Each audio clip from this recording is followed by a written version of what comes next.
бір рет ұтамын да тоқтаймын деген ой неге алдайды? Көп адам құмар ойынға тәуелділік дәл осы бір ойдан күшейеді.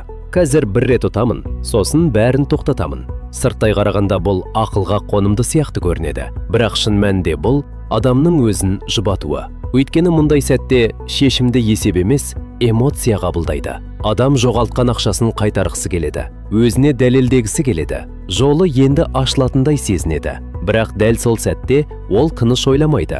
Ол қысыммен, үмітпен, ашумен және қорқынышпен әрекет етеді. Сондықтан соңғы рет деген шешім көбіне шын тоқтауға емес, тағы бір айналымға апарады. Мемлекет құмар ойындармен күресті күшейтіп, 2024-2026 жылдарға арналған кешенді жоспар қабылдады. Бұл мәселенің жеке адамның ғана қателік емес, қоғам ішінде нақты қауіп екенін көрсетеді.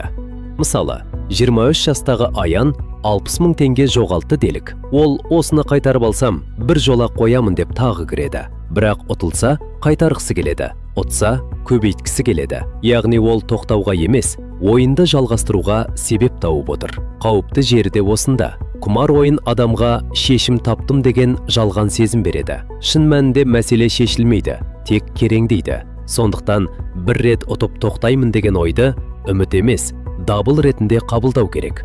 Егер адам өзіне осылай жиі айта бастаса, бұл ойынды бақылап отырғанның емес, ойынның оны бақылап бара жатқанның белгісі. Мұндай кезде ең дұрыс қадам ұтысты емес, тоқтауды мақсат ету.